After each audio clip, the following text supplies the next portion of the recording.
Chapter 11, Family. Sometimes, things in our lives do not go the way we want. We try our best and do everything we can. We put all our effort, our hopes, our desires, and everything into the thing that we desire. We would hope that we become successful after doing everything that we can do for it.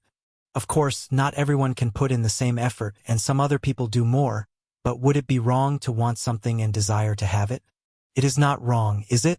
But then sometimes we fail. Even after putting in all the effort, we fail, hitting the wall. What would happen when this happens? Feelings would overtake, wouldn't they? Sadness, tiredness, anger, regret, disappointment, all these feelings would overtake our minds. Many of you might have experienced failure from an early age in your life. Not everyone can always be successful, after all. Then, what is the thing that would keep you going even after you have faced countless failures? What could give you the motivation to move forward? I am pretty sure there would be many people who would give this question a similar answer. Family. When we fail at life, when we feel like we cannot move forward. At those times, our family could be the reason why we would be able to move once again, standing up. It could be for seeing the smile on one's father's face, being able to make their mother experience the life that she could have never had, being able to follow the footprints of your elder siblings, being a good example to your younger ones. At least that was the case for me, though I don't know if the same applies to you. For me, my family had been the reason I was able to push myself forward even while I faced failures over and over again. When I failed to construct the first line of Thorne's spear, my father's disappointed but patient eyes pushed me to try harder. When I failed to grasp our family's fire arts, my brother Alistair spent extra hours with me, showing me the techniques again and again. When I failed to make the correct judgments to the questions my father asked, my mother's gentle encouragement kept me from giving up. When I failed to reach the strength that my brother and predecessors had at the same age, the memory of my family's unwavering belief in me drove me to keep training, keep striving, and keep hoping. Family was everything to me. It was the reason I could endure, the reason I could rise after every fall. And that is why, right at this moment, I can't breathe. The heart that would beat on the left side of my chest feels clumped. The world looks blurry. I can't think straight at all. I can't look into anyone at all. Is it because I feel ashamed? It is not. Because I know that once I take a look at them, I will see those expressions again. My father's cold words, my mother's disappointment, and my brother's anger. They crushed me in ways no failure ever had. I had always believed that no matter what, my family would be my pillar, my unwavering support. How could I know that even having hope would hurt this much? At this very moment, how could I know that the disappointment would make me unable to breathe? If not even my family would not believe my words, how can I expect anyone else to do so? If in this world, the people who became the reason that I pushed myself to move forward look at me like that, how can I speak? How can I do anything other than accept this? The anguish is overwhelming. My eyes blur with tears, and the knot in my heart tightens painfully. Just because of some words from another person, they would discard their own son, without even listening. I asked myself if that would be the case if the same thing happened to my elder brother Alistair. Would they give him the same treatment? What about my elder sister? Would she get the same treatment? Or was it because it was me? The questions swirl in my mind, each one a dagger twisting deeper into my soul. The unfairness, the pain of being cast aside by those I loved most. It all crashes over me in waves of despair. I think of Alistair, my brother, the one who excelled in everything. Would they cast him aside so easily? Would they doubt his every word, his every action? No, they would listen. They would believe him.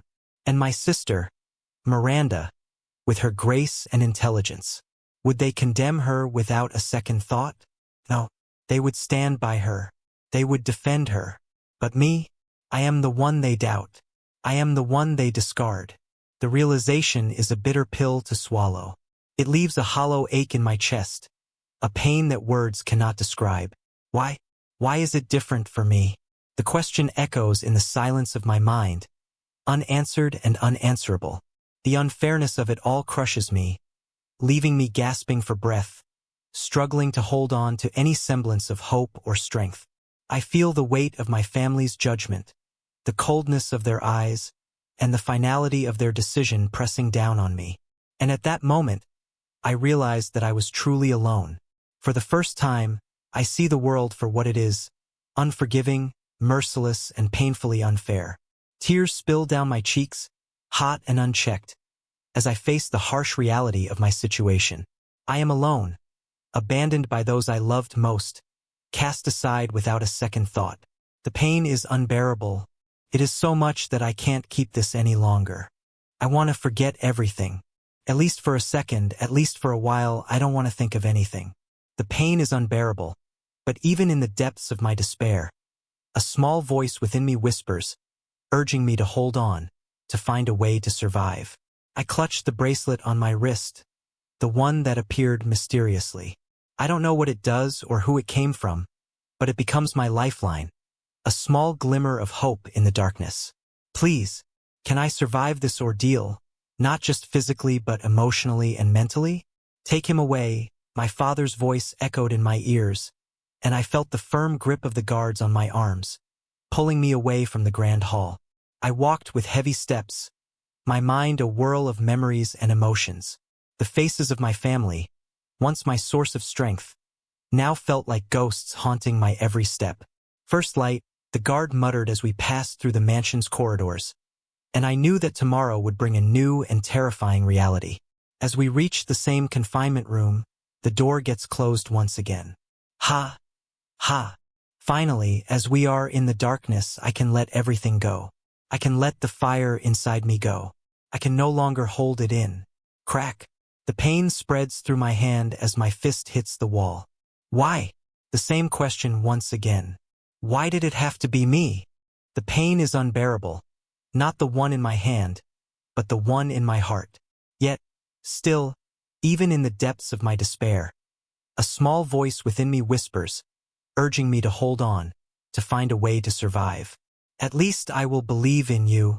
I clutched the bracelet on my wrist, the one that appeared mysteriously. I don't know what it does or who it came from, but it becomes my lifeline, a small glimmer of hope in the darkness. Yeah, I may be alone, but I will not give up. I can still move forward. For whoever left me this small token of comfort, for myself, and for the small, stubborn spark of hope that refuses to be extinguished, I will endure. I will survive. And one day, I will prove my innocence to the world, so that everyone who had never believed in me, so that those who discarded me like this can understand their mistake. Yeah, that is right. Don't give up, Lucavion. It is not over yet, but right now I can rest a little, right? I hope so, because I cannot keep my consciousness any longer. Chapter 12. Departing. The hours passed slowly, each one marked by the faint sounds of the mansion settling in the night. My thoughts were a whirlwind of memories and fears, and the ache in my hand from striking the wall served as a constant reminder of my anguish. Finally, the silence was broken by the sound of footsteps approaching the door. The heavy clank of the lock being turned echoed through the room, and the door creaked open. A guard stepped inside, his expression stern and cold. "Time to go," he said curtly, grabbing me by the arm and pulling me to my feet. I stumbled out of the cell, the sudden movement causing my head to spin. The guard's grip was firm as he led me through the dimly lit corridors of the mansion. We passed through the main hall, where the weight of my family's judgment still lingered, before stepping out into the cold night air. A carriage awaited us, its dark, wooden frame illuminated by the flickering light of a nearby lantern. "Enter." From the side, the voice of a knight echoed. I didn't even feel the need to look at him or confirm. I just complied and followed what he was saying. Growl. My stomach growled, most likely because of the fact that it was kept empty for a while. But it was not like there was something I could do about it. Creak. In 1 week, I had been moved countless different times from the Duke's mansion to my own family's and now to another place. Just as I entered the carriage, my eyes captured something. There, slightly hidden behind the trees, was a young girl. The torch of the people around me revealed her face, and I recognized her immediately. Eliza. Her presence took me by surprise. I remembered her as the somehow clumsy but cute maid, always trying her best despite her occasional mishaps. But why was she here? As our eyes met, Eliza flinched and then turned away, disappearing into the shadows. Not that it mattered, as the knight grabbed me from my arms and then pushed me into the carriage. Thud! The door closed with a heavy thud, sealing me inside. The carriage jerked forward, and I was plunged into darkness, the only light coming from the flickering torch outside. The rhythmic clatter of the wheels on the cobblestone road filled the silence, a constant reminder of the journey ahead. I tried to steady my breathing, to calm the tumultuous storm of emotions raging within me. The brief glimpse of Eliza's face lingered in my mind, her presence an unexpected yet fleeting moment of familiarity in this sea of uncertainty. Why did she come here? To see the young lord that she once served becoming something that is lesser than her? How ironic! Somehow it felt like she was mocking me. But then, as I remembered her expression, I realized I was just being dumb. That girl's expression had far too much sadness for her to be mocking me after all. Just like that, the hours passed slowly, the journey marked by the occasional bump and jolt as the carriage navigated the uneven terrain. The cold seeped through the wooden walls, chilling me to the bone. I wrapped my arms around myself, trying to preserve what little warmth I could. Days went by, and the journey was pretty similar compared to the one I did from dukedom to our mansion. Eventually, the carriage came to a halt. The door was flung open, and a guard's harsh voice broke the silence. Out now. I stepped down, my legs stiff and unsteady from the long ride. We were in a large, open courtyard surrounded by high walls and guarded gates. Torches lined the perimeter, casting eerie shadows on the stone buildings. I was herded toward a group of other prisoners, all huddled together in the cold night air. The guards pushed us into a dimly lit building. Inside, rows of wooden benches filled the room, and we were instructed to sit. I took a seat near the back, my eyes scanning the faces of those around me. They were a mix of men and women, young and old, their expressions a blend of fear, anger, and resignation. A door at the front of the room opened, and a tall, broad-shouldered man strode in. His uniform was pristine, and a scar ran down one side of his face, giving him a menacing appearance. He stood before us, his eyes cold and hard as they swept over the room. Clench! And as his gaze passed people, they started clenching their teeth and hands. As he locked with mine, I understood the reason. A feeling of insects crawling down on your skin, the feeling of your life on the line, the feeling of your heart crushed, the feeling of not being able to breathe. All of them happened at the same time, this time physically. My body reacted on its own, trying to cope with the pain and the pressure. It somehow made me remember the Duke and what happened at that time. Of course, what was happening right now could not come closer to that at all, as this pressure was a lot more bearable than at that time. Right? They call this romance fantasy for a reason. At that time, my memory was hazy, and I was not able to understand what was happening before me, but now I could. This is killing intent. The Duke was releasing his killing intent at that time. I had partially experienced it beforehand from my father, but none of them were to this extent. After pressuring us for a while, the man retrieved his pressure back. Thud. Many people fell down after the pressure was relieved. How? They were breathing heavily, me included. Even if I was able to keep myself standing, not being able to breathe still affected me. I am Captain Stroud, he announced, his voice rough and commanding. I am the military supervisor overseeing you lot. You've all been sentenced to serve on the front lines, and let me make one thing clear. You are here because you are expendable. The room was filled with the sound of labored breathing as Captain Stroud surveyed us with a look of disdain. He had established his dominance, and the fear was palpable among the prisoners. You are criminals, Captain Stroud continued, his tone filled with contempt. You have disgraced yourselves and your families, and now you will atone for your crimes with your lives. Do not expect sympathy or leniency. You will be treated as the lowest of the low, and your only chance of redemption is to fight and die for the Empire. He began to pace again, his heavy boots echoing in the silent room. You will be given basic training, But do not mistake this for an opportunity to prove yourselves. You are fodder, nothing more. Your lives are worth less than the weapons you will carry. The murmur of fear and anger that rippled through the room was quickly silenced by Captain Stroud's sharp glare. Discipline will be maintained at all times. Any attempt to escape or disobey orders will be met with immediate execution. Do I make myself clear? A chorus of reluctant affirmations followed, and Captain Stroud nodded in satisfaction. Good. You will begin your training at first light. Until then, you will be confined to your quarters. Remember, your lives are forfeit, and your only hope is to serve the Empire with what little dignity you have left. With that, he turned and strode off the platform, leaving us to ponder the grim fate that awaited us. Just as I felt like the world had stopped, suddenly he turned back. "Ah, I forgot. Who is Lucavion Thorne?" he said, but then smirked suddenly. "My bad, only Lucavion would be enough." "Criminal Lucavion, step forward." A murmur rippled through the group of prisoners as they exchanged glances and whispered amongst themselves. In the Empire of Loria, only nobles had surnames, and the use of Thorne indicated that I had once belonged to a noble family. The realization sparked a mix of curiosity and hostility among the others. Feeling a knot form in my stomach, I stood up. "I am Lucavion," I said, my voice steady despite the anxiety gnawing at me. Captain Stroud's smirk widened as he met my gaze. "Follow me. We need to talk." The room fell silent, and I felt the weight of countless eyes on me. Hostility and resentment radiated from the other prisoners. To them, I was a fallen noble, most likely, a symbol of the privileges they had likely never known. But I couldn't afford to care about their opinions now. My focus was on surviving, and for that, I had to follow Stroud. I stepped forward, feeling the tension in the room rise as I walked past the others. Their glares burned into my back, but I kept my head high and my gaze forward.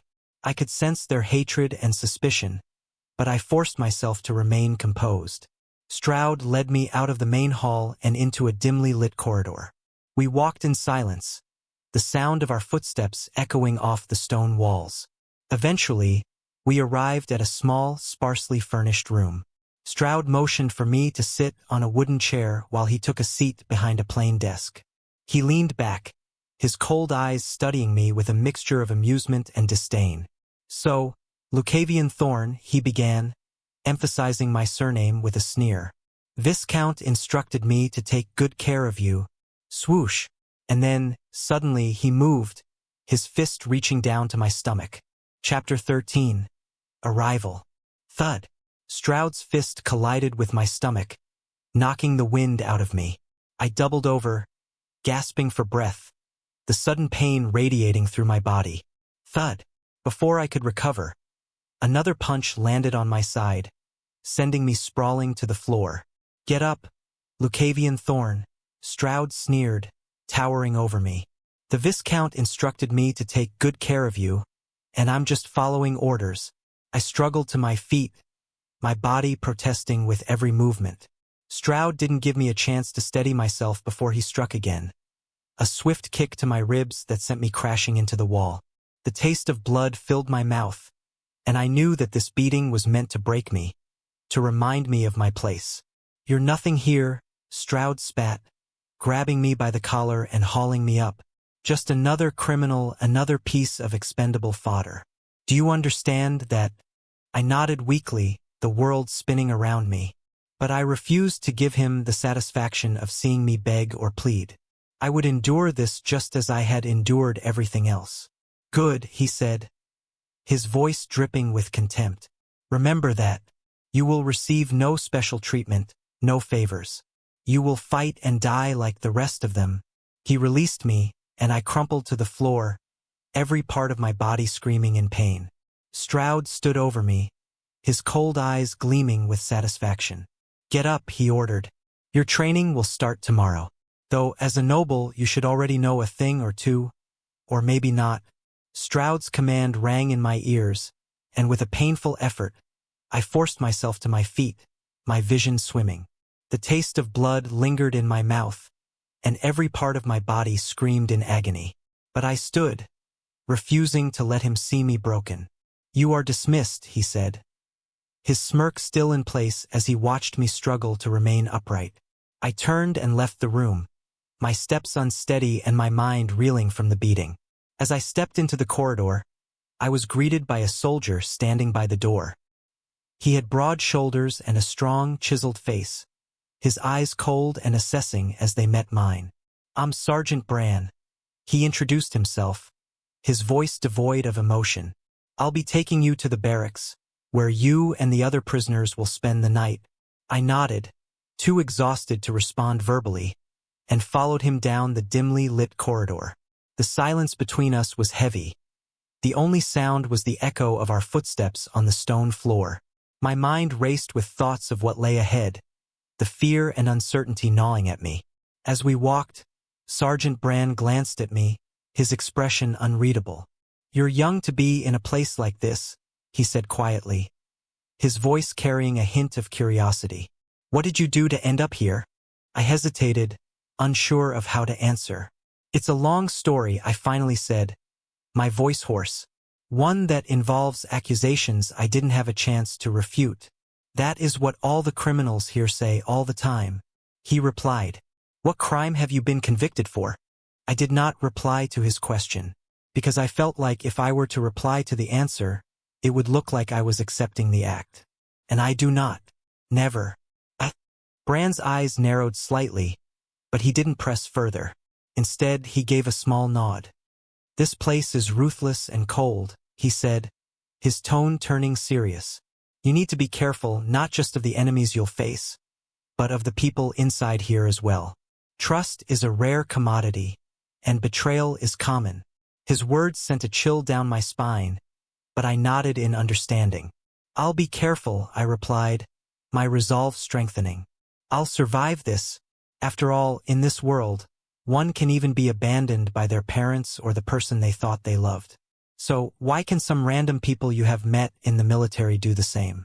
Bran's gaze softened for a moment, a flicker of something almost like pity crossing his features before his usual stoic expression returned. "Good," he said simply. "Stay alert and watch your back." We continued down the corridor until we reached a heavy wooden door.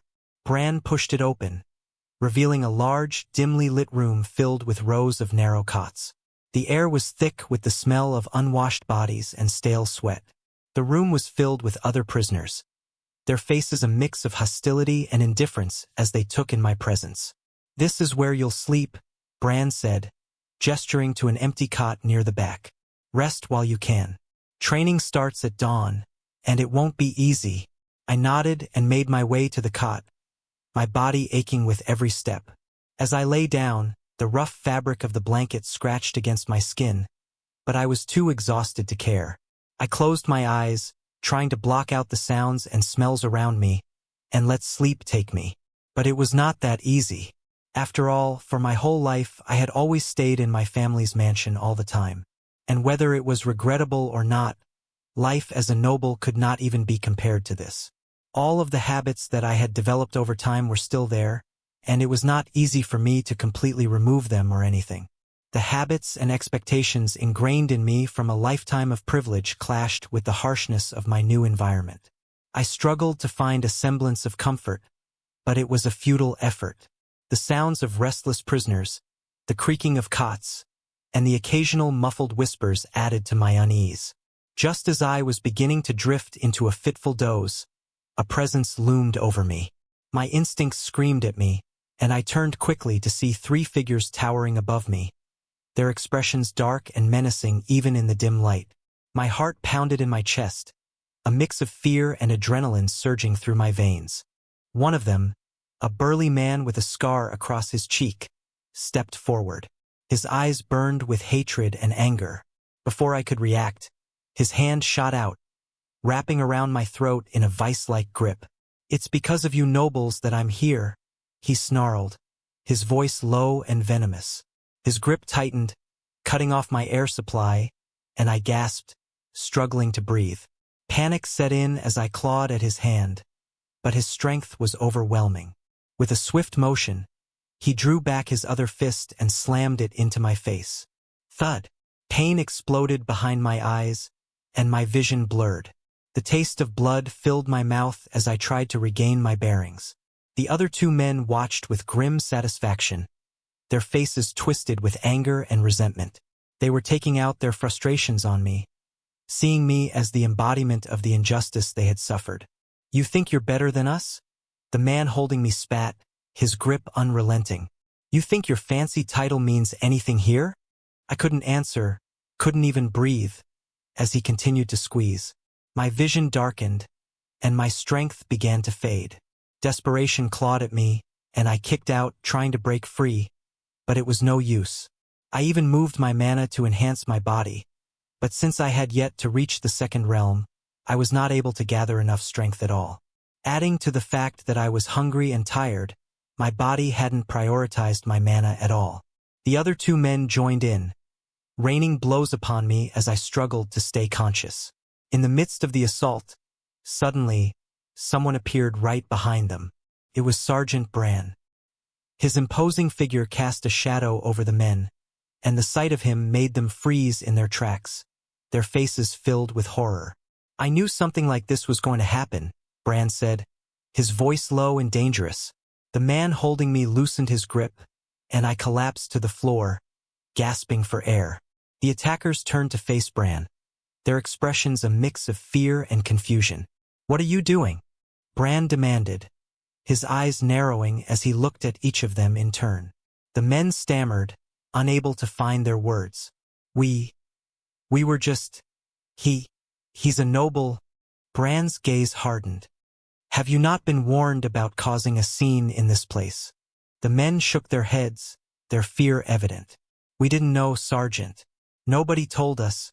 Bran smirked a cold, merciless smile that sent a shiver down my spine.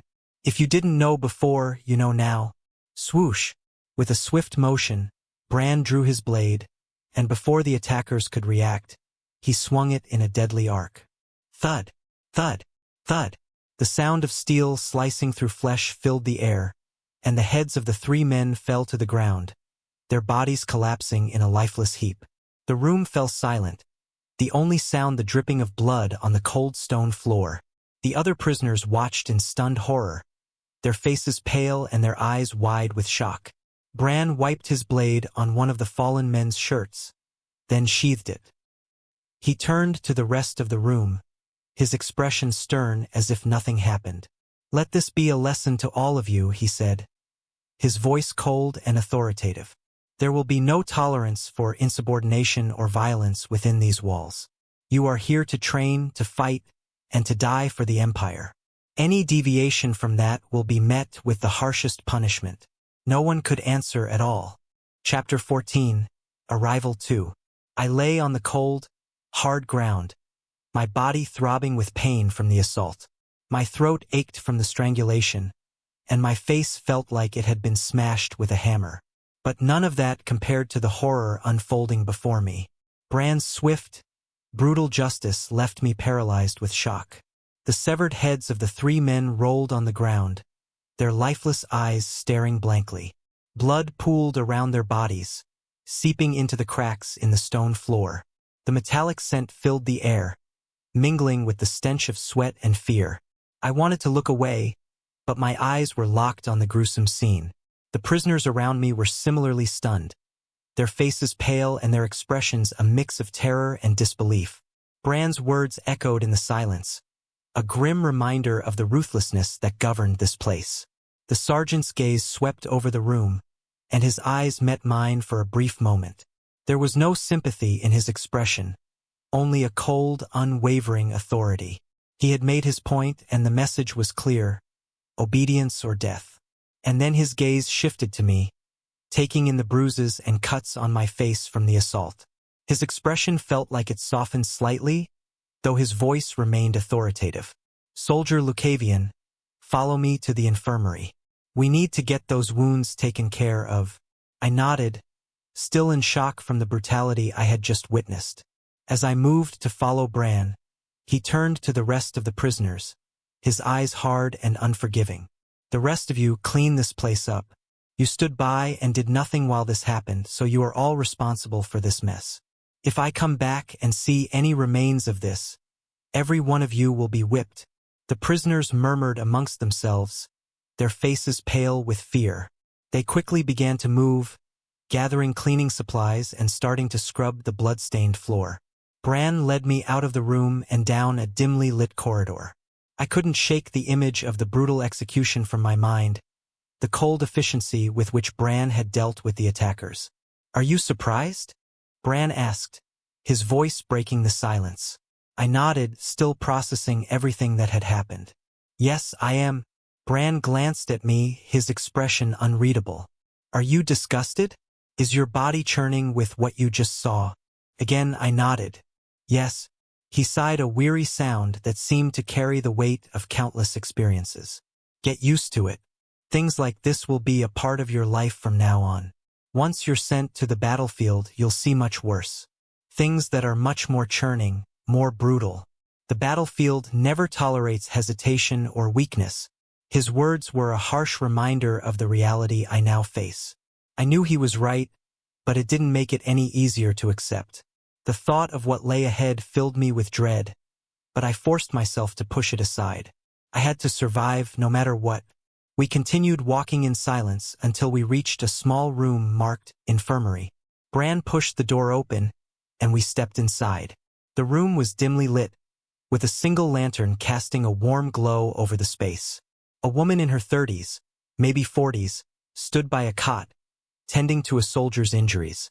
Her skin was wrinkled, and her hair fell slightly to the right side, giving her a somewhat disheveled appearance. Her face was ordinary, especially compared to the beauty of Isolde, who I had known for so long. "TSK."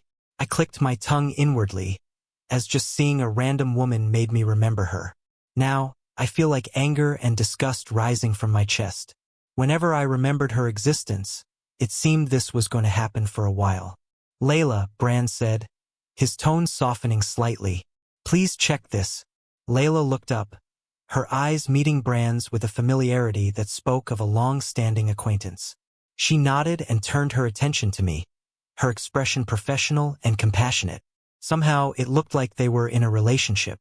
I did not know, since I was not familiar with such things. Even now, when I was in the mansion, I had not attended many social gatherings or events. I failed on that part.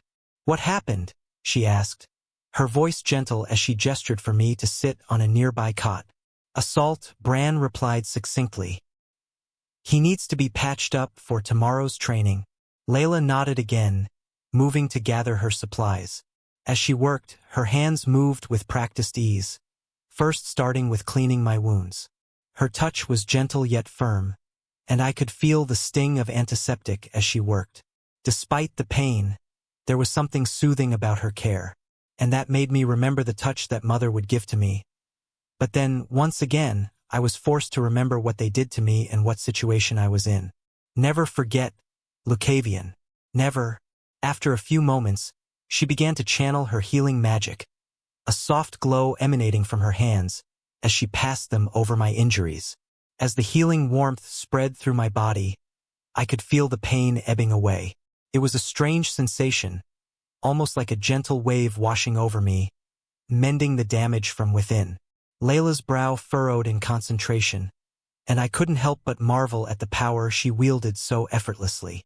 "You're really young," Layla remarked, her voice gentle and filled with curiosity. "How did you end up in a place like this?" The question hung in the air, and I felt a knot form in my throat. The memories were still too fresh, too painful to share. I remained silent, my eyes downcast. Bran stepped in, his voice matter-of-fact. "This kid is a criminal and a fallen noble. Name's Lucavion Thorne." Layla's eyes widened slightly, and she looked at me with renewed interest. "Thorne? Never heard of that family before. It was just a viscounty in the countryside," I replied quietly, the words bitter on my tongue. Layla nodded slowly, a thoughtful expression on her face. "Well, Lucavion Thorne, you're not the first noble I've seen fall from grace. But remember, everyone gets a second chance here. It's up to you what you do with it. Either you fall on the battlefield, or you survive and prove yourself." Her words were kind, but they carried a weight that pressed down on me. The idea of a second chance was both a comfort and a challenge. I knew I had a long road ahead, filled with trials and dangers, but I was determined to seize whatever opportunity came my way. As Layla finished her healing, the warm glow of her magic faded, leaving my body feeling rejuvenated. The pain had lessened significantly, and the bruises and cuts were now just faint marks on my skin. "That should do it," Layla said, stepping back to admire her work. "Just be careful next time, as this place will not be this empty in the daytime." I nodded, rising from the cot. "Understood, Miss Layla." Layla smiled softly at my formality, a faint hint of amusement in her eyes. "Miss Layla, huh? It's been a while since anyone called me that," she said with a small chuckle. "You can go now.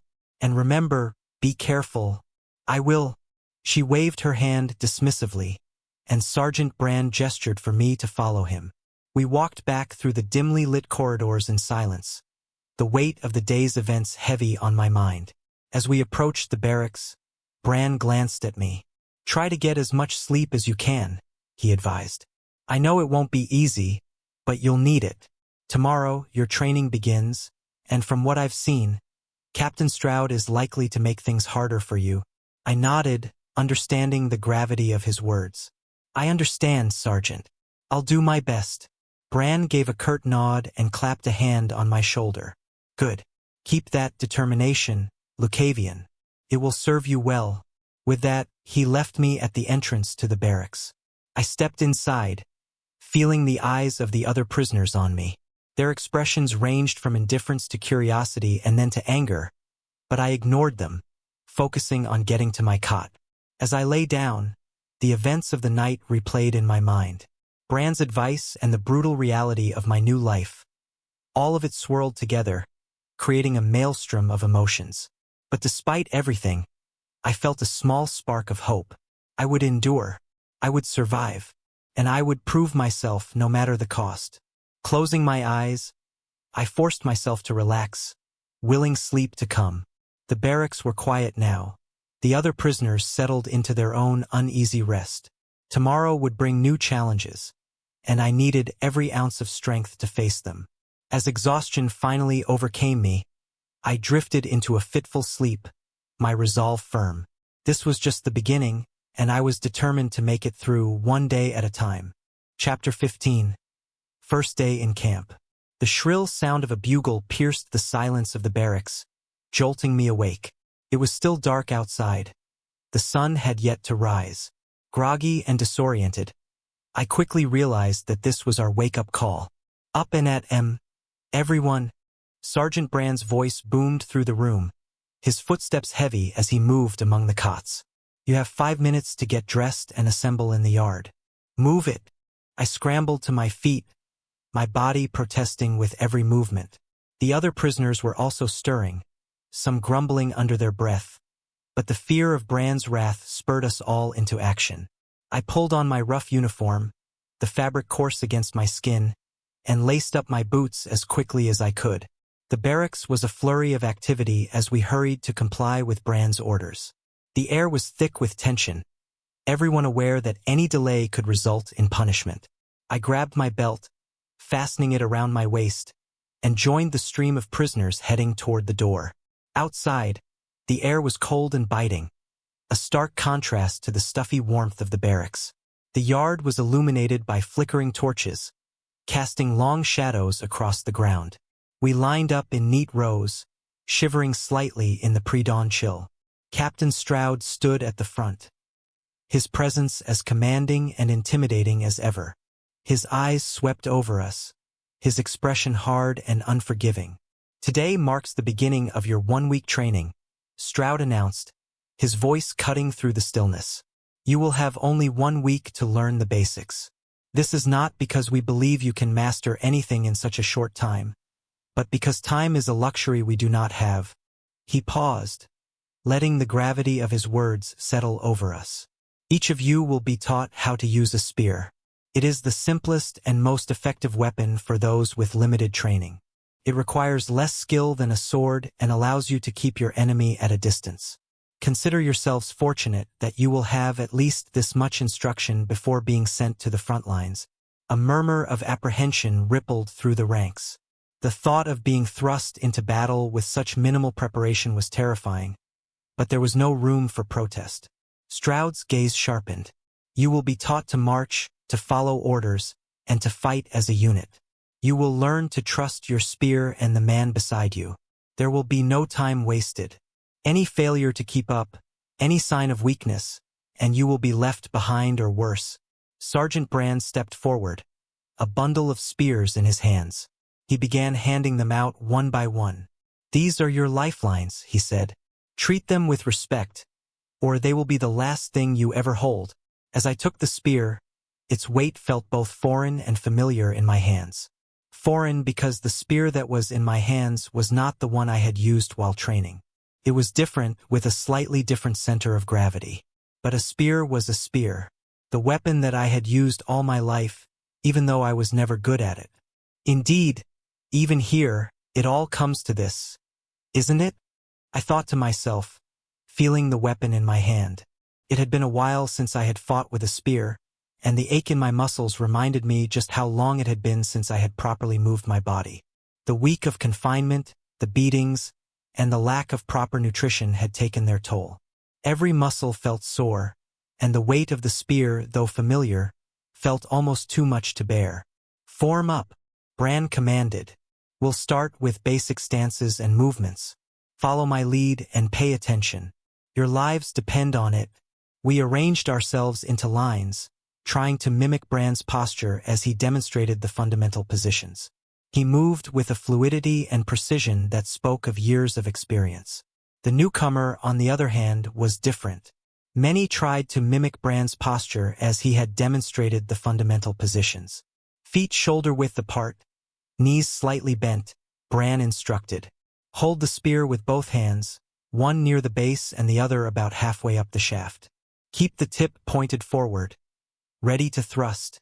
As everyone moved through the exercises, I noticed Captain Stroud weaving through the ranks, his cold eyes assessing each of us. Eventually, Stroud stopped directly in front of me, his presence commanding and intimidating. He watched me with a sneer, his gaze flicking to the spear in my hands. It seems you know your way around a spear, Thorne, he said, his tone mocking as he emphasized my surname. Isn't that right? A fallen noble from a spear family, if I recall correctly. His words stung, but I kept my expression neutral, refusing to rise to his bait. Stroud smirked, clearly enjoying the tension. Wouldn't it be fitting for someone from a spear family to demonstrate how it's done? He continued, his voice dripping with sarcasm. Let's see if you can show us all how a noble handles a spear. The eyes of my fellow trainees were on me, their expressions a mix of curiosity and resentment. I took a deep breath, steadying myself. This bastard was mocking me, but I already knew even if I wanted to go against him, I could do nothing. Thus, despite the pain and exhaustion, I stepped forward, gripping the spear tightly. I took my position, feet shoulder-width apart, knees slightly bent. I held the spear in the normal stance, one hand near the base and the other halfway up the shaft. I focused on the tip of the spear, feeling its weight and its balance. With a swift motion, I executed a series of thrusts and parries, each movement deliberate and controlled. The spear felt more natural in my hands with each passing second, muscle memory guiding me through the maneuvers. The soreness in my muscles faded to the background as I concentrated on the task at hand. At least that was what I thought I did. Suddenly, my spear was wrenched downward, and I lost my grip. My eyes widened as I realized another spear was pressing down on mine, its tip aimed directly at the ground. I followed the shaft up to its wielder and found Captain Stroud smirking at me. Is that all you know? Stroud mocked, his voice dripping with contempt. Seeing this, I can understand why your family has abandoned you. With such measly talents, how did you dare to assault the heiress of the Duke? Laughter erupted around us, the trainees' eyes gleaming with a mixture of amusement and disdain. The sound of their derision cut deep, but Stroud wasn't finished. He raised his spear, pointing it directly at my chest. If you're angry, how about you show me your place? Rage flared within me, a burning inferno fueled by the injustice and humiliation I had endured. I had been framed and cast aside by my own family, and now this bastard was making my life even harder. I gritted my teeth, snatched up my spear, and faced Stroud head-on. "Fine," I spat, my voice steady despite the fury boiling inside me. "I'll show you." Stroud's smirk widened. "Let's see what you've got." Thorne. The onlookers fell silent. Their curiosity piqued as the two of us squared off. I assumed my stance once more, this time my emotions getting the better of me. Stroud moved with a fluid motion, his spear poised and ready. Even with my measly experience, I knew he was good at spearing. I was not able to see any openings at all. Swoosh! Stroud made the first move, a quick thrust aimed at my midsection. I parried it, the force of the blow vibrating up my arm. The strength of the attack was so much that I felt like my hand would break. For the first time in a while, I felt such an attack. Thorne's style, rapid fangs.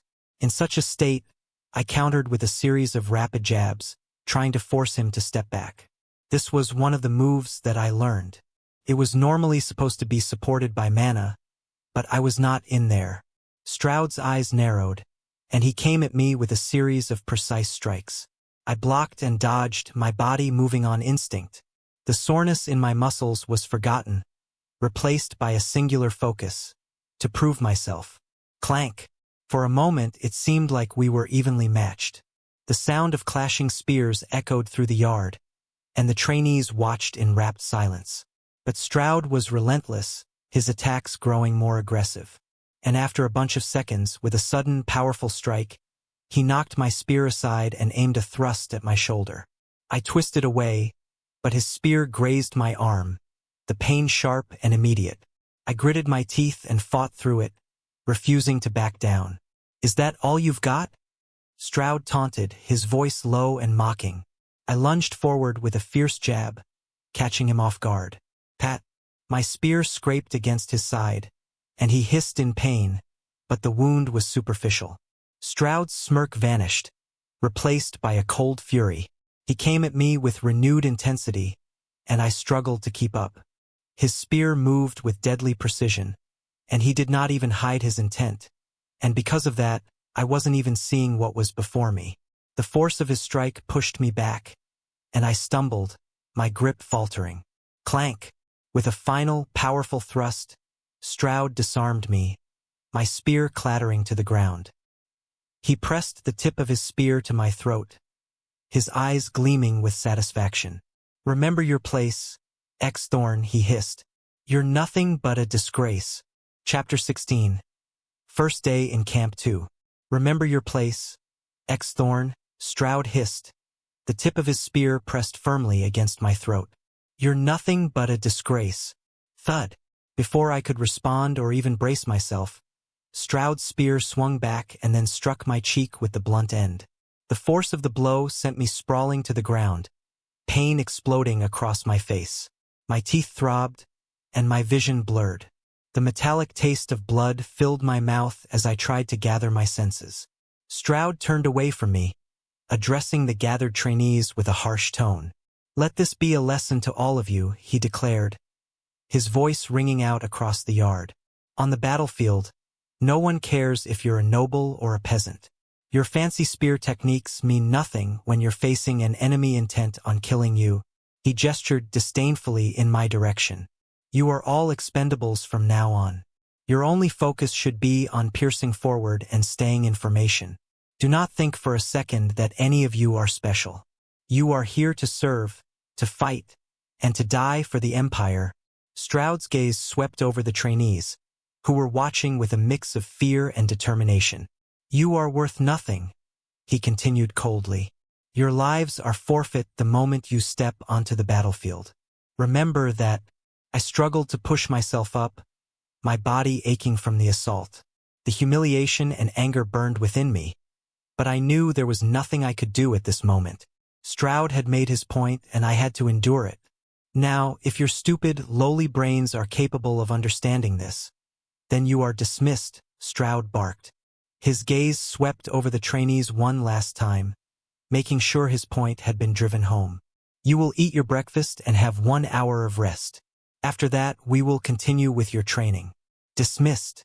The trainees, including myself, moved toward the mess area with a mixture of relief and trepidation. The breakfast that awaited us was far from luxurious. A piece of stale bread, a boiled potato, and a hard-boiled egg. It was a meager meal, but it was sustenance, and that was all that mattered now. I took my rations and found a quiet spot away from the others to eat. My cheek throbbed where Stroud had hit me, and the pain in my teeth made chewing difficult. I gingerly bit into the bread, wincing as the hard crust scraped against my swollen gums. Each bite was a reminder of my humiliation, but I forced myself to eat, knowing I needed the energy for the grueling day ahead. The boiled potato was dry and tasteless, but I ate it quickly, trying to ignore the discomfort in my mouth. The egg was slightly better. Its blandness was a small mercy against the pain.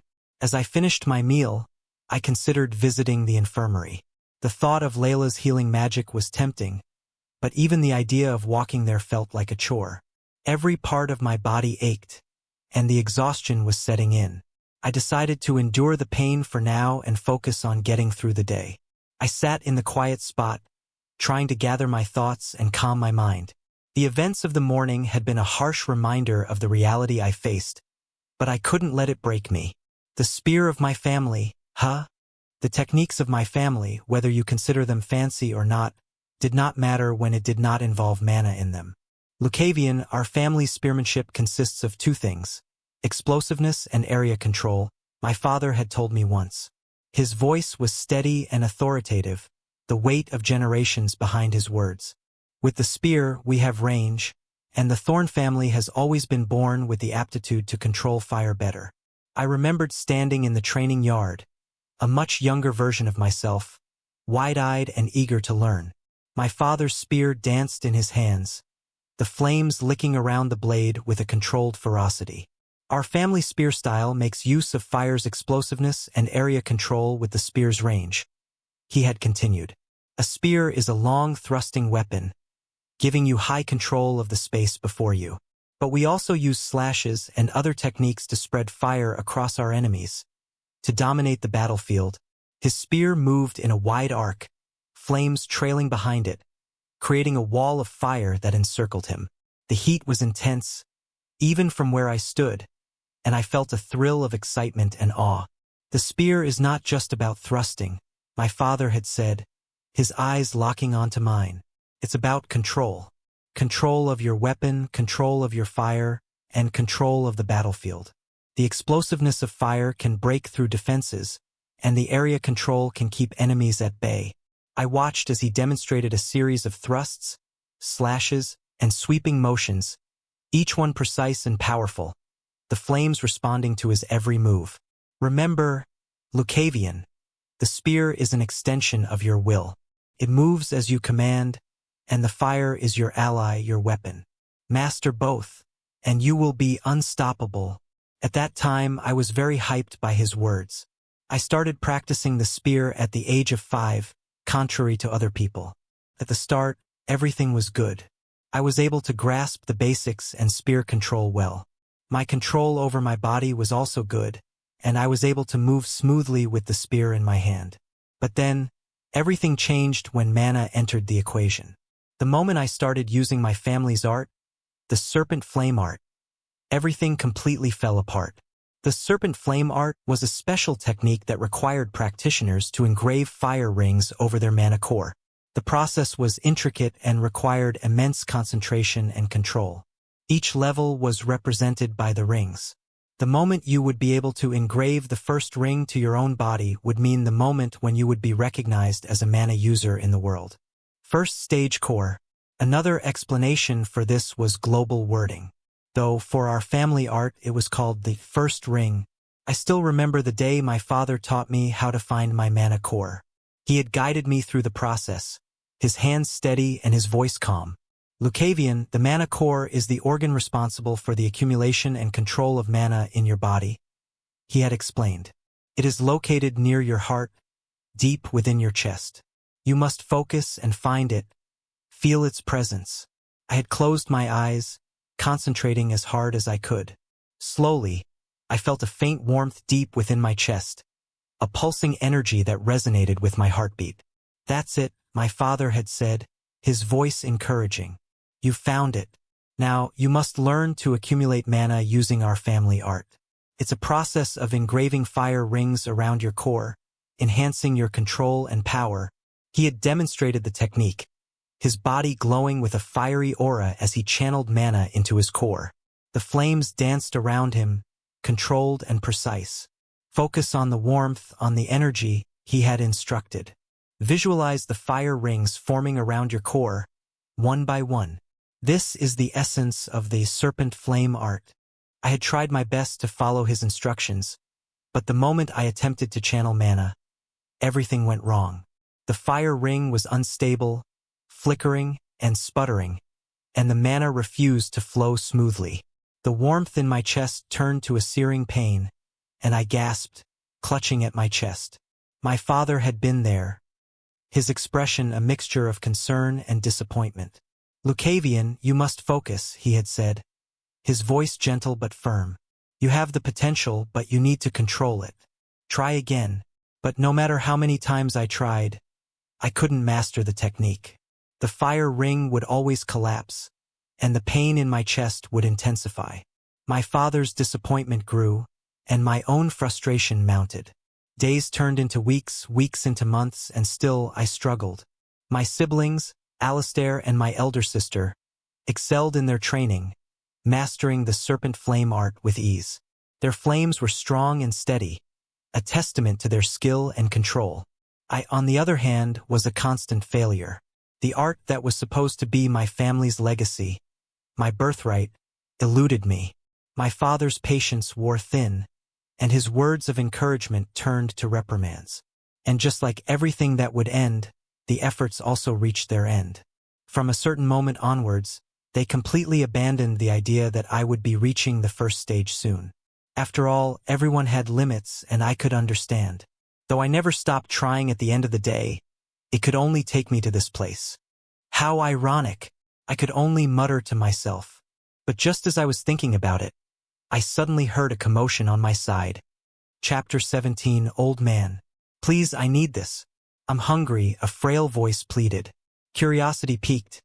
I rose to my feet and walked toward the source of the disturbance. As I approached a secluded corner of the yard, hidden from most of the others, I saw two young men circling an elderly, fragile man. The old man clutched his meager rations tightly, his face etched with desperation. "You're going to die on the battlefield on the first day anyway," one of the young men sneered. "Might as well hand over your food now," the other man laughed cruelly. "Yeah, old man, you won't need it where you're going." The sight of this scene stirred a deep anger within me, reminding me of Stroud's earlier mockery and my own helplessness. The two bullies looked rough and dirty, their bodies not overly muscular but intimidating enough. They were taking advantage of someone weaker, just as Stroud had done to me. The old man protested weakly, "Please, I just want to eat." The bullies ignored him and tried to snatch his rations forcefully. These bastards. I couldn't stand it. I saw Stroud's smug face in theirs and knew I had to act. The fact that these stupid fuckers were doing such a thing made me mad. I felt the pain on my cheek and the humiliation I felt. It made me feel the need to take my anger out of someone. But I also knew that taking on both of them head-on was a losing battle. At least many things could happen, and there was no reason to take such a risk. Then, an idea struck me. I remembered how Bran had handled the attackers in the living quarters, using surprise and strategy. I picked up a small, jagged stone from the ground and approached the bullies silently from behind. Thud! With a swift motion, I brought the stone down hard on the head of the one in the middle. He yelped in pain, staggering forward and releasing his grip on the old man's rations. The other bully turned to face me, rage contorting his features. Before he could react, I spat in his face and bolted, running as fast as my legs could carry me. "Get back here, you little shit," he yelled, giving chase. The first bully, now partially recovered, joined in the pursuit. The adrenaline surged through me, dulling the pain in my body. I ran, weaving between the makeshift tents and training equipment, the sound of their footsteps pounding behind me. I didn't look back. My focus was entirely on escaping. The terrain was rough, but I used it to my advantage, ducking under low-hanging branches and leaping over obstacles. My pursuers were relentless, but their anger clouded their judgment, making them slower and less coordinated. As I rounded a corner, I spotted Sergeant Brand standing nearby, overseeing some trainees. With a final burst of speed, I sprinted toward him, the bullies hot on my heels. "Help! They're trying to kill me!" I shouted, hoping to draw Brand's attention. Brand's sharp eyes snapped to me and then to the bullies chasing me. His expression darkened, and he stepped forward, placing himself between me and my pursuers. "Enough!" Brand's voice boomed, stopping the bullies in their tracks. "What is going on here?" The bullies skidded to a halt, their faces pale with fear. He attacked us," one of them stammered, pointing at me. But I already knew what to do. Since I was a child, Stroud had put me forward as a target. Thus, it wouldn't be weird if someone were to try to take what I had.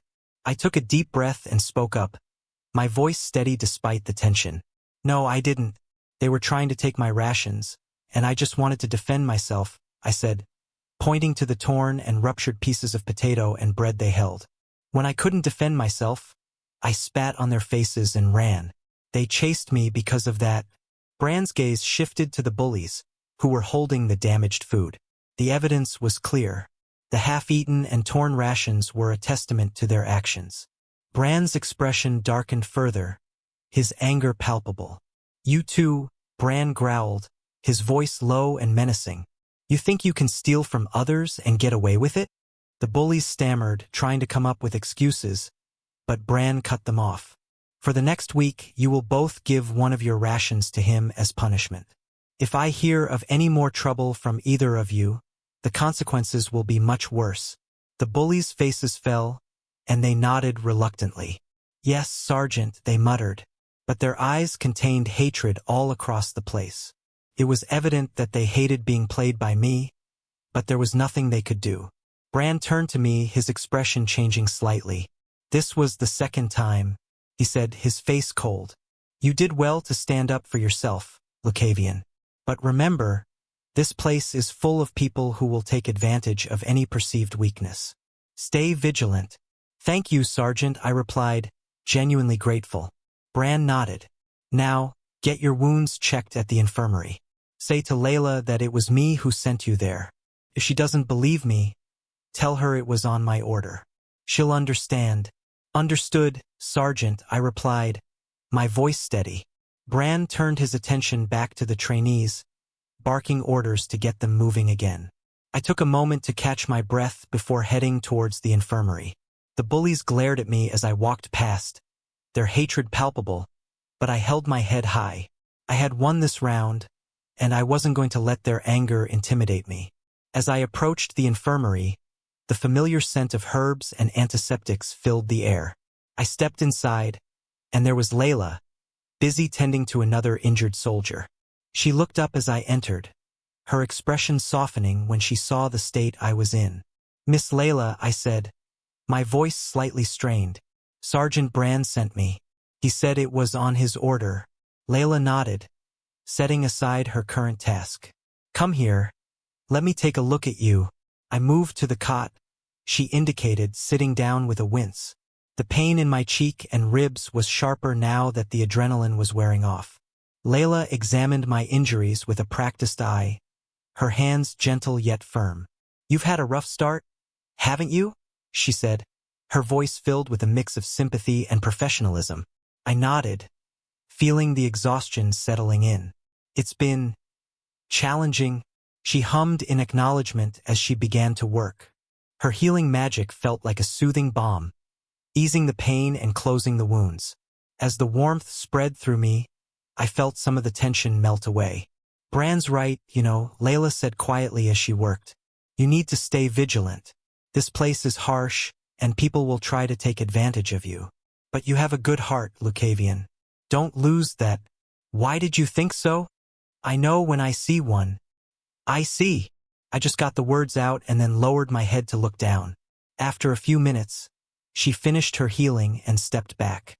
There, you should feel better now. Just try to avoid any more trouble for a while. I nodded, standing up and testing my newly healed body. The pain was mostly gone, replaced by a dull ache that I could easily ignore. I'll try my best. Good, Layla said with a small smile. Now go get some rest. You'll need it for the training ahead. I thanked her once more and left the infirmary, heading back to the place where we would be training once again. After all, I knew I would not be able to avoid what would be happening there. As I returned to the training yard, Stroud was waiting with the other sergeants. His eyes narrowed as he spotted me, but he made no comment. Instead, he barked out his orders. Back to those spears. Training resumes now. We all grabbed our spears and resumed the drills. The rest of the day was a blur of relentless training, broken only by a brief lunch break. We practiced thrusts, parries, and stances until our muscles screamed in protest and our bodies ached from exhaustion. By evening, the sun was setting, casting long shadows across the yard. Finally, Stroud called an end to the training, and we were dismissed to get our evening meals. I collected my rations along with the extra ones from the bullies as per Brand's order. Despite the exhaustion, the additional food was a small victory that lifted my spirits. I made my way back to the same quiet spot where I had eaten earlier. As I settled down, I noticed the old man from before sitting nearby with his own meager meal. I didn't want to bother him, as he was quietly eating his meal, so I started eating mine. But then, he suddenly turned to look at me. Why did you do that? Chapter 18, Old Man 2. Why did you do that? The old man's question caught me off guard. I paused mid-bite, my mind racing to understand his meaning. Seeing my confusion, he clarified, his voice gentle yet probing. Why did you help me there, young man? I swallowed hard, suddenly aware of the weight of his gaze. The question seemed simple, but it demanded more than a simple answer. I glanced down at my food, my thoughts drifting back to the scene earlier, to the faces of the bullies and the anger that had surged within me. Why had I helped him? I don't know, I began, my voice uncertain. I guess I just couldn't stand to see them bullying you like that. The old man continued to look at me, his eyes filled with a mix of gratitude and curiosity. But why? You didn't have to get involved. You could have walked away like so many others. His words echoed in my mind, triggering memories of my own struggles, of Stroud's mockery, and the countless times I had felt powerless. I took a deep breath, trying to piece together my feelings. Maybe, because I know what it feels like, I admitted, my voice barely above a whisper. I know what it's like to be picked on, to be seen as weak and helpless. And I just hated it at that time. The old man nodded slowly, his expression softening. So, you acted out of empathy, then? I thought about it for a moment. Empathy. Was that it? Perhaps it was part of it, but there was more. I felt a deep-seated anger, a desire to fight back against the unfairness of it all. I think it was more than just empathy, I said, my voice growing stronger. It was also anger. Anger at seeing someone else suffer the way I have. Anger at those who think they can just take what they want because they're stronger. The old man's gaze grew thoughtful. You remind me of someone I once knew, he said quietly. Someone who also couldn't stand to see injustice. I looked up at him, curious. Who was that? A long time ago, I had a friend. He was much like you, brave, passionate, and unwilling to back down in the face of injustice. He stood up for the weak and fought against those who abused their power. The old man's eyes grew distant, lost in memories. But the world wasn't kind to him. He faced many hardships, and his path was not an easy one. I listened intently, feeling a strange connection to the story. What happened to him? He became a great warrior, respected and feared by many. But in the end, his desire to protect others cost him dearly. He made many enemies and lost much along the way. Even the people he thought he was close to turned out to be strangers. The old man's voice grew softer, tinged with a sadness that mirrored the weight of his words. He did everything for everyone without distinguishing between family or friends. He treated all people equally and judged them by the same standards. But perhaps because of that, He grew distant from those he was closest to. I could see the pain in the old man's eyes, the regret that seemed to seep from every word. He continued, he believed in fairness and justice, but in doing so, he overlooked the unique bonds and responsibilities that come with close relationships. His impartiality, while noble, made him seem cold and detached from those who cared for him. They felt as though he placed the needs of strangers above their own. I felt a pang of sympathy and a hint of fear. What happened to him in the end?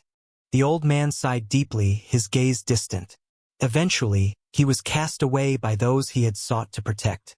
They couldn't understand his choices, and in their eyes, he had become a stranger. The very people he thought he was protecting began to see him as an outsider, someone who didn't belong. I frowned, the old man's story stirring a mix of emotions within me. It felt uncomfortably familiar, echoing the situation I found myself in now, discarded by my family with no one to believe in me. The weight of their judgment still pressed heavily on my shoulders. The old man looked at me thoughtfully, his eyes narrowing slightly. "You look young," he said, his voice gentle but probing. "How old are you?" 14, I replied quietly, the word feeling heavy on my tongue. The old man's eyes widened in surprise. 14? And what are you doing here, in this place? I hesitated, the question bringing back the memories of my recent ordeal. The accusation, the trial, the punishment.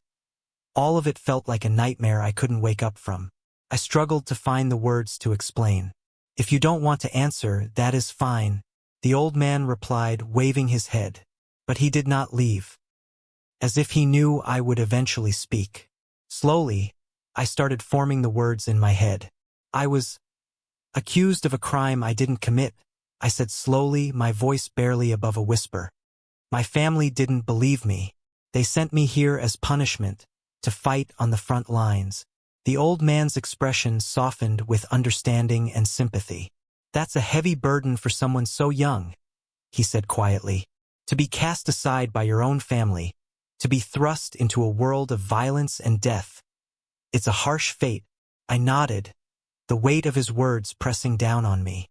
"I don't know why this happened," I admitted. "I've tried to be a good son, to live up to my family's expectations, but it was never enough. And now, I'm here, alone and fighting for my life. That is a sad fate," the old man replied, looking at the sky. It was dark, filled with stars. The cold breeze rustled through the trees, adding to the chill of the night. We sat in silence, the cold air wrapping around us like a shroud. The old man didn't try to soothe me or offer false comfort. Instead, he spoke plainly, his voice carrying the weight of years of experience. "The world is often unfair," he said. "There are times when it seems like everything is stacked against you, when you're left wondering why things happen the way they do. But that's just the way it is. The world isn't always just, and it doesn't always make sense." I managed a small smile, appreciating his honesty. "Yeah, that's true," I said. "It doesn't make sense, but we still have to keep going." The old man nodded, his eyes reflecting a shared understanding. "Exactly. We have to keep moving forward, no matter how difficult it gets." A moment of silence passed before I turned to him with a question that had been on my mind. "How did you end up here?" The old man's gaze shifted, a distant look in his eyes. "I was just a beggar on the streets, trying to survive," he began. "I didn't have much, just the clothes on my back and the hope of finding something to eat each day. One day, I was so hungry that I stole some food. But sadly, the bread I had stolen was being prepared for the son of the Baron. I did not know it. If I had known, I would have never done such a thing. Eventually, I was caught, and they sent me here as punishment, as those breads were now in my stomach." His story was simple compared to the one about his friend. It was odd and weird, but I somehow wasn't able to find what it was at all. But still, just because of some bread, he had been sent to this place. The life outside the mansion is definitely different. For the first time in my life, I had contact with someone who was not affiliated with my family and was a commoner. "That's harsh," I said quietly, "just for trying to survive." I glanced around at the other trainees, many of whom still eyed me with suspicion and disdain. For the first time, I began to understand their hatred. If I were in their shoes, suffering under the whims of the powerful, I would likely feel the same. It's no wonder they hate me, I murmured, more to myself than to the old man. The old man shrugged, a resigned look on his face. Life is harsh sometimes, but you do what you have to do to keep going. I nodded, feeling a sense of solidarity with him.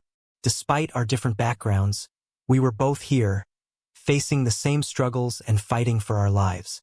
Thank you, young man, the old man said with a serene smile. Lucavion, I replied, deciding that it would be better to address each other by name. The old man nodded thoughtfully. Ah, Lucavion. A fine name. And what should I call you? I asked, genuinely curious. Well, he said with a twinkle in his eye, you don't need to call me anything special. Just call me old man. But it seemed this old man had a weird quirk. Chapter 19. Acceptance. Just call me old man, he said with a twinkle in his eye. I somehow felt like my mouth was curling, appreciating his humor. All right, old man. If that is what you want. The next few days passed in a grueling routine. We were woken up early each morning, even before the sun had risen, by the harsh sound of a whistle. The cold air bit at our skin as we stumbled out of our makeshift beds and lined up for roll call. Training began immediately after. We spent hours practicing with spears, perfecting our stances, thrusts, and parries. My muscles screamed in protest, but I pushed through the pain, determined to prove myself.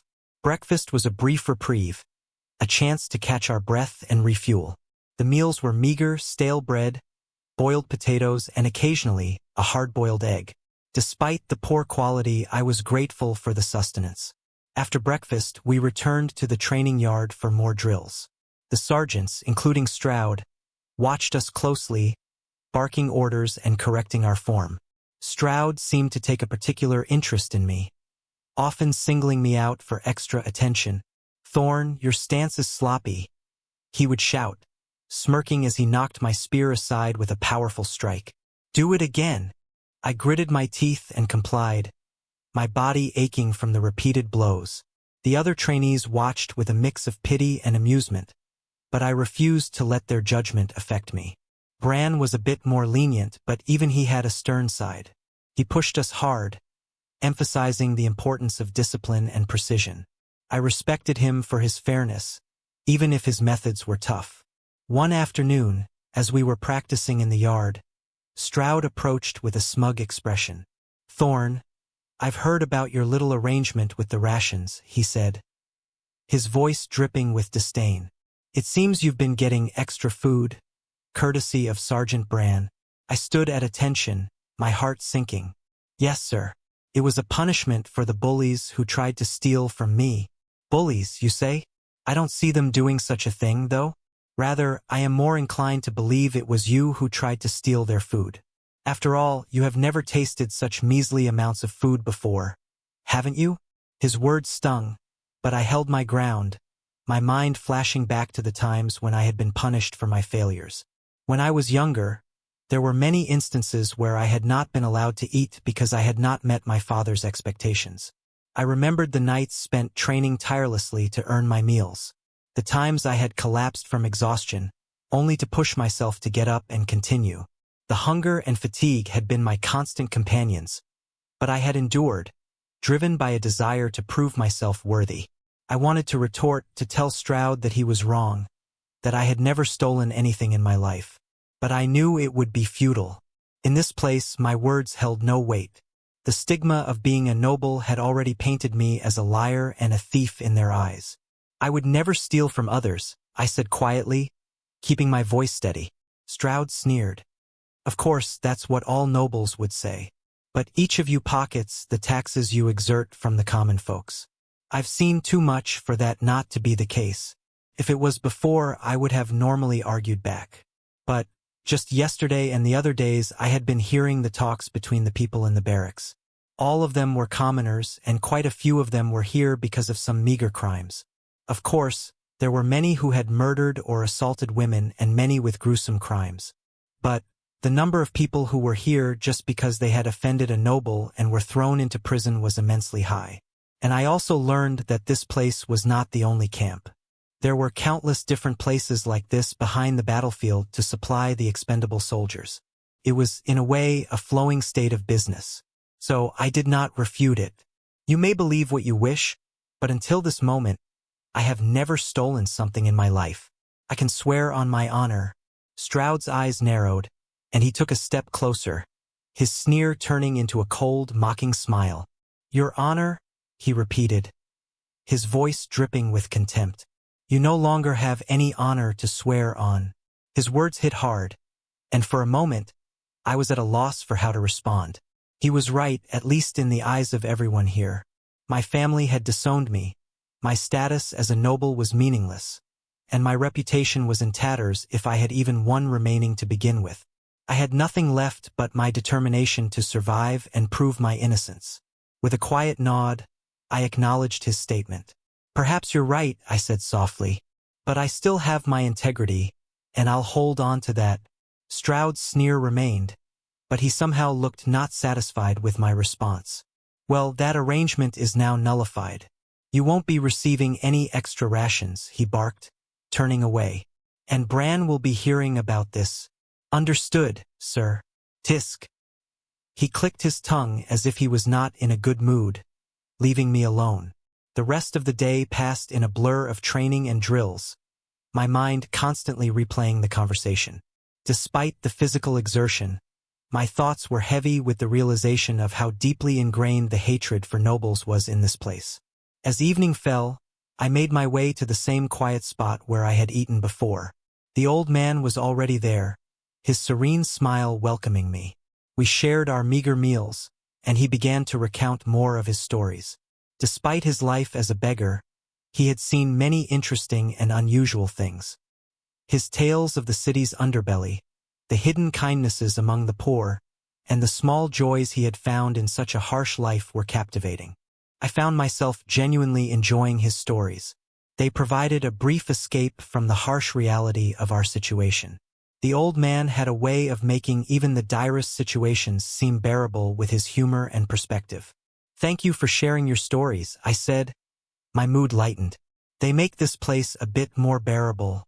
The old man nodded, his eyes twinkling. Stories are what keep us human, Lucavion. They remind us of who we are and where we come from. Hold on to them, and they'll help you through the darkest times. I nodded, feeling a deep sense of gratitude. The old man's wisdom and kindness were a rare comfort in this brutal environment. However, my interactions with the other trainees grew increasingly hostile. Stroud's stance against me had become evident to everyone, and his public scolding of Bran only fueled their disdain. They took every opportunity to make my life more difficult, hitting me on the shoulder, tripping my foot, or pushing me down whenever they could. The two bullies I had confronted earlier were particularly relentless. They seemed to take special pleasure in targeting me, their hatred palpable. I tried to stay vigilant and avoid confrontation, but it was clear they were determined to make my life miserable. One night, as I left the barracks to relieve myself, they cornered me in the dimly lit area near the toilets. Their faces twisted with anger and malice, and I knew what was coming. You think you're better than us? One of them snarled, his voice low and menacing. You think you can just make a fool out of us and get away with it? Thud. Before I could respond, a fist connected with my stomach, doubling me over in pain. They didn't give me a chance to recover, raining blows upon me with brutal efficiency. I tried to shield myself, but there were too many of them, and they were relentless. Each punch and kick sent waves of pain through my body, and I struggled to stay conscious. Their voices were a blur of taunts and insults, but I barely registered them. All I could focus on was enduring the assault, hoping it would end soon. Finally, after what felt like an eternity, they stepped back, leaving me crumpled on the ground. Let that be a lesson, noble scum, one of them spat, kicking dirt at me before they walked away, laughing. I lay there for a moment, struggling to catch my breath and process the pain. Slowly, I forced myself to stand, my body trembling. I couldn't afford to show weakness even now. I had to survive no matter what. With great effort, I made my way back to the barracks, each step a reminder of my battered state. As I collapsed onto my bed, I wondered, is there really a need to endure this? Wouldn't it be better to just let it go? Why must I experience all these things when I have done nothing wrong? I lay there, feeling the weight of the world pressing down on me. The pain in my body was nothing compared to the anguish in my heart. Everything felt so unfair. Why did I have to endure all of this? What had I done to deserve such a fate? Was there a point in all this? Was there a reason to keep going, to never stop fighting? My body stung from the beatings, my face ached, my muscles were tired, and the places where I had been hit churned with pain. I felt a surge of immense anger towards the world. The injustice of it all was overwhelming. Anger towards my family, who had discarded me so easily. Anger towards Isolde, whose deceit had led me to this hell. And anger towards the being who had written that damned book, Shattered Innocence, as if it were a script for my life to follow. Tears welled up in my eyes, and I clenched my fists tightly, the pain in my hands a welcome distraction from the turmoil in my heart. I couldn't help but cry silently, venting out the frustration and sorrow that had built up inside me. The tears flowed freely, soaking into the rough fabric of my bed. Each sob was a release, a way to purge the bitterness that had taken root in my soul. I cried for the lost trust, the shattered dreams, and the life that had been taken from me. I cried for the injustice and the pain, for the hope that seemed so distant now. I let it all out, everything that I had felt. Chapter 20. Leaving for the battlefield. The next morning came far too quickly, the shrill whistle jarring me awake from a fitful sleep. My body protested as I climbed out of bed, the bruises from the night before reminding me of the cruelty of those bastards. But, well, the protest of the body meant nothing in the face of the order. That was what had been engraved on my head from all this constant training. It is cold. We assembled in the yard, the cold morning air biting at our skin. The atmosphere was tense, a palpable mix of fear and determination. Stroud stood at the front, his stern expression unyielding as he surveyed the ragtag group of trainees. "Listen up," he barked, his voice cutting through the murmurs. "Today marks the beginning of your real test. You've had your week of training, and now it's time to put it to use. You'll be assigned to units under experienced leaders. Your job is simple. Follow orders, stay in formation, and fight. Do that and you might just survive." Stroud began pacing in front of us, his eyes cold and assessing. "You are the expendables, the ones who will hold the line while the seasoned soldiers engage the enemy. Your lives mean nothing to the Empire, but your actions can make a difference. Remember that." He stopped and turned to face us, his gaze hard. "Each of you will be assigned to a unit. Your leaders will guide you, but do not expect any special treatment. You are here to serve and to die if necessary. The battlefield shows no mercy, and neither will we." Bran stepped forward with a list in hand, calling out names and assigning us to different units. Bran stepped forward with a list in hand, calling out names and assigning us to different units. My name was called, and I was placed in Unit 7, where the captain's name was Sergeant Vance. It seemed he had the same rank as Bran, though I had yet to see his face.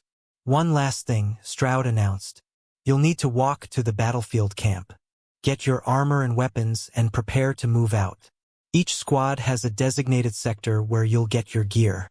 Once equipped, your sergeants will lead you to the front." We were dismissed to gather our equipment.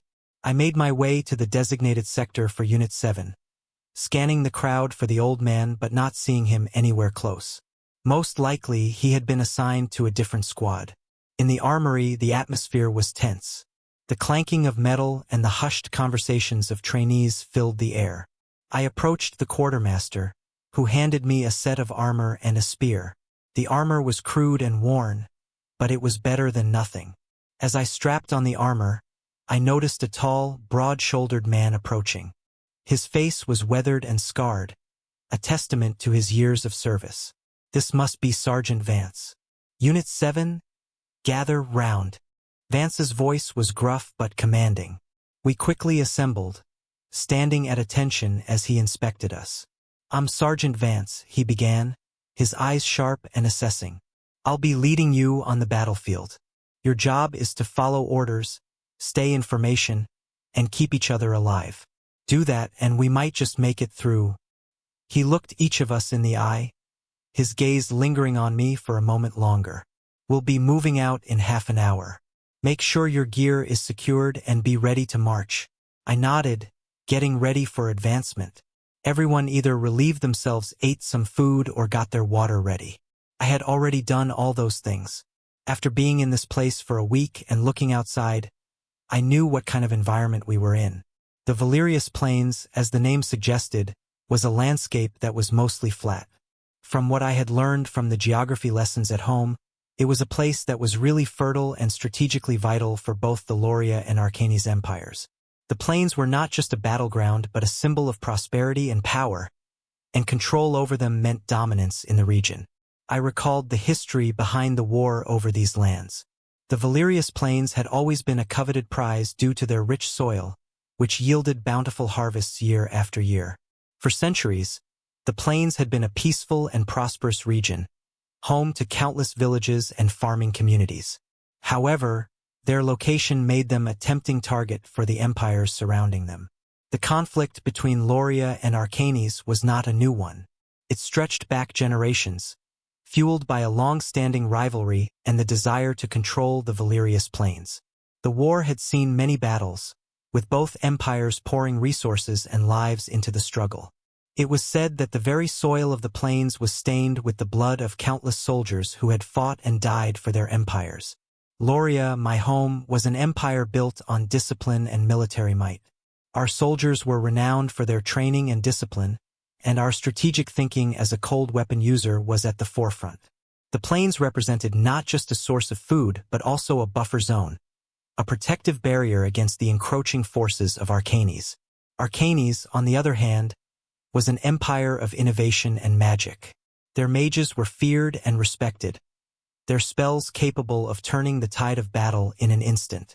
Even in the novel, Arcanes was the most developed place in the entire world, let alone the continent. Both technologically and academically, that place was the way of the future. It also hosted the world's best academy. These plains, with their vast open spaces, provided an ideal battleground for their powerful magic, making them a formidable opponent, and eventually, this battle would be lost. In the novel, it had been mentioned as a side setting and a small detail, but the Arcanes Empire would take these lands and establish themselves as the powerhouse of the continent, while the Loria Empire would be forced to swallow it and sign a treaty at the end. After all, there was one clear difference between the Lorian Empire and the Arcanes Empire: the way they had dealt with their military and their systematic way of arranging the units, merging mages with knights and warriors.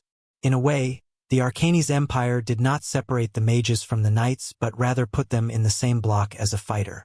However, it was not revealed for the time being, most likely, as I remember that this special formation and those special units were the ones that turned the tide down and ended the fight. At least, this was how it was mentioned in the novel. Yes, this battle was a lost one, and I know that from the start. But was there anything that was under my control? Could I escape this place? Many people have tried to do so this week. And all of them, yes, all of them, had their heads displayed right before our barracks, just to remind us that if we were to do so, we would share the same fate. And it is not like it is guaranteed that I will survive until the end of the war.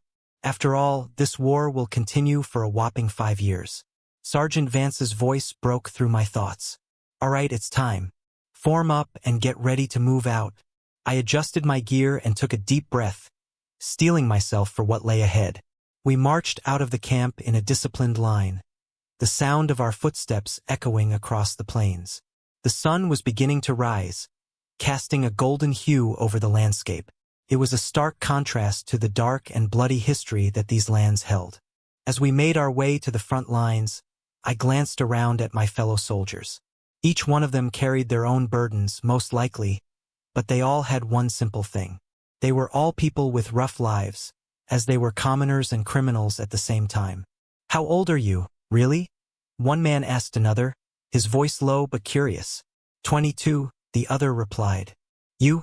26. "Been in and out of trouble since I was a kid. Never thought I'd end up here, though."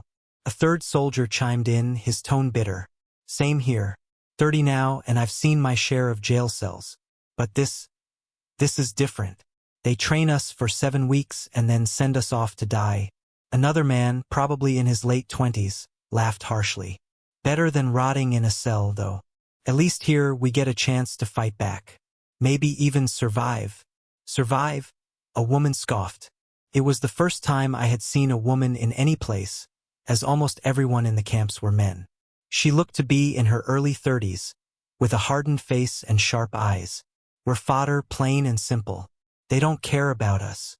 Just bodies to throw at the enemy. There were murmurs of agreement, the reality of our situation settling heavily over the group. One man, who seemed to be in his mid-20s, spoke up, his voice tinged with nervousness. I heard the Arcanes soldiers use magic. It's really powerful stuff. How are we supposed to fight against that with just spears? A grim silence followed his words, the fear of facing such a formidable enemy evident in everyone's eyes. Doesn't matter, the woman replied, her voice steady despite the grim topic. We do what we can, stick together and hope for the best. Someone else, a man in his late 20s with a scar across his cheek, muttered, hope? Haven't had much of that in a long time. It seemed that most people were like me here. Hello everyone. We now have a Discord server. Join us for faster updates, discussions about your favorite novels, and exclusive Discord-only content. Don't miss out. See you there. Scan the QR code on the screen or enter any of the displayed links into your browser to join our Discord.